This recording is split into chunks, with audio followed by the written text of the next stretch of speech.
শেখ হাসিনা থাকতেও মার খেতে হয়েছে, শেখ হাসিনা চলে যাওয়ার পরেও মার খেতে হয়েছে। এই যে মার খেয়েছি, এটা সম্পূর্ণ উপদেষ্টাদের ব্যর্থতা। একটি কথা আজকে উপদেষ্টাদেরকে বলতে চাই, ডক্টর ইউনূস সাহেবকে বলতে চাই, আমরা ছাত্র অধিকার পরিষদ আপনাকে কাঁধে করে ওই আল্লাদি কমপ্লেক্সের 7 তলায় 8 তলায় উঠিয়েছি। শেখ হাসিনার লিফট বন্ধ করে দিয়েছি যাতে ডক্টর ইউনূস সাহেব তার মামলার হাজিরা 9 তলা 8 তলায় উঠতে না পারে। আর সেই ডক্টর ইউনূস সাহেব আজকে আমাদের কথা চিন্তা না করে উনি কাকে নিয়ে চিন্তা করেন, সেইটাই বড় আফসোস।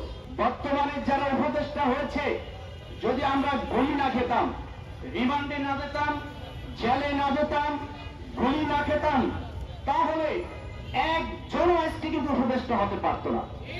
যে যেখানেই ছিল তারা সেই জায়গায় থাকতো।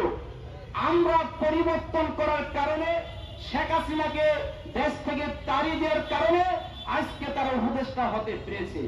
এই যে উপদেষ্টার চেয়ারে বসে আমরা যারা জুলাই যুদ্ধে ছিলাম, একজনও প্রকৃত জুলাই যুদ্ধে কিন্তু বিচার পায়নি।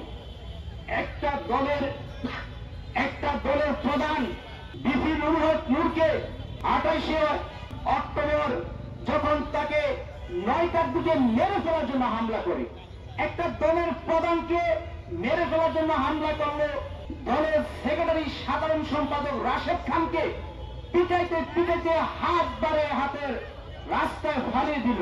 আমার পাশে আমাদের সেক্রেটারি সাহেব বসে আছে। তো এই যে ভিডিও ফুটেজ রয়েছে, রোয়ার পরও এখনো তারা আসামিদেরকে অ্যারেস্ট করতে তারা সক্ষম হয়নি। আমি একজন ছাত্র প্রতিনিধি হিসাবে বলতে চাই, পরিকল্পিতভাবে বিপি নূরকে মেরে ফেলার জন্য একটা প্ল্যান করা ছিল। কারণ বিপি নূর হচ্ছে স্বৈরাচারের একটি আতঙ্কের নাম।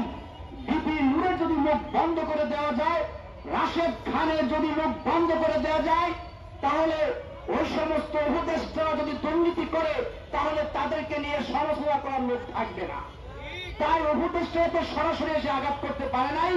উপদেষ্টা, স্বরাষ্ট্র উপদেষ্টা, আমি মনে করি ওনার নেতৃত্বে জিএম কাদেরের নেতা খেতাদের প্রশাসনিকদের দিয়ে রাশেদ খানকে, নূরকে আঘাত করেছে।